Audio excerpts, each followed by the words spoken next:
Hello world, it is Saturday, July 31st, 2021. Hard to believe it's the end of July already, but here we are. It's kind of a nice day. The cool weather came in we actually missed a lot of the storms, but the cooler weather came in, so it's quite pleasant outside. Of course, and as I'm looking out my window, I see a doe and her two fawns in my neighbor's backyard, just kind of checking things out. Mama's alert while the babies are feeding. The devotion for today is It's Not About the Bread, written by Rachel Hackenberg. Rachel bases the devotion upon Matthew chapter 16, verses 6 and 7 and 11, New Revised Standard Version. Jesus said to the disciples, "Watch out and beware of the yeast of the Pharisees and Sadducees." They said to one another, "It's because we have brought no bread." Jesus said, "How could you fail to perceive that I was not speaking about bread?" Rachel writes, "Metaphors might be my favorite part of language, putting two ideas alongside one another, or having one object stand in for another, and allowing the literary concoction to brew new insights. Jesus is bread. Bread is sustenance. The Pharisees and Sadducees also have bread, or at least the makings of it.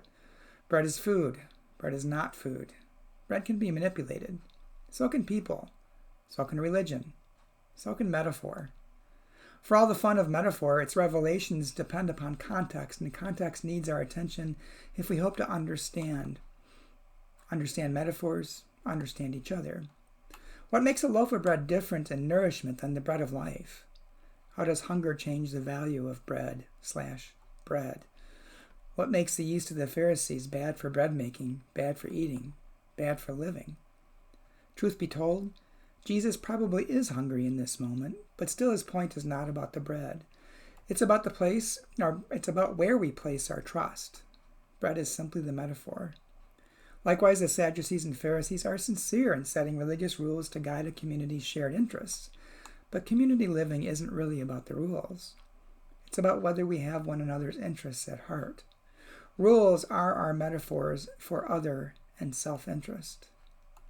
Likewise, when you are angry but the argument at hand isn't the only point of contention, it's also about how the pain behind it is being provoked. The argument is the bread that soothes or masks or translates the pain. We live together in metaphor, sometimes saying what we mean, sometimes meaning what we say, and always in need of learning so much more about the motivations and contexts that uniquely shape us. And Rachel's prayer.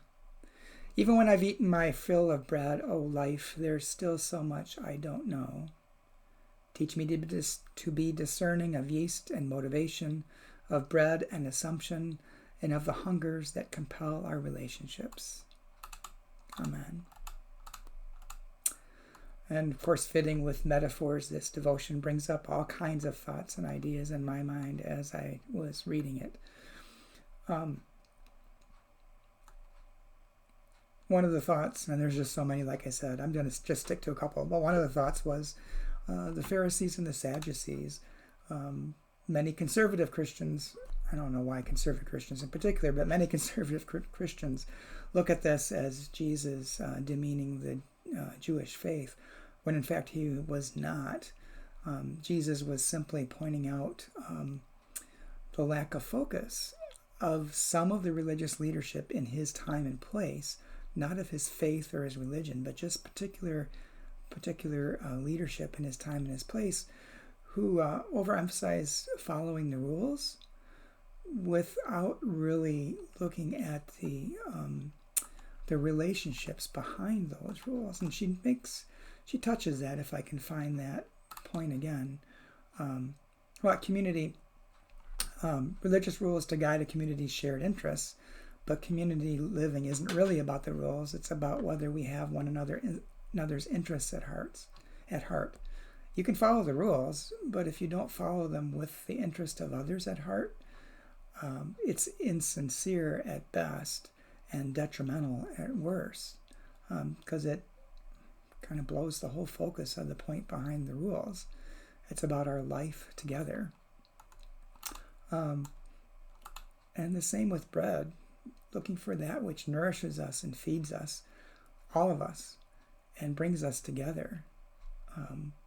Not just food to fill our mouths, but food to fill our hearts as well. So we love and care for one another. I hope you can get a chance to visit us in worship tomorrow, either on Facebook Live or in person.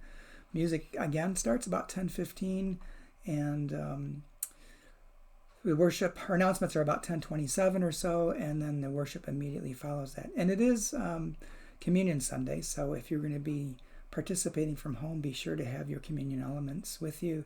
And if you'll be coming into the sanctuary, we're still using pre-packaged hosts and grape juice at this point, both gluten-free and regular, just because we're not sure where this virus is going yet, and we're giving it a little time to have some idea of how effective vaccination is and how good people are at being careful around each other, thinking about each other, following the rules for the sake of community, not for the sake of the individual. Hope you have a good day, and hope to see you tomorrow.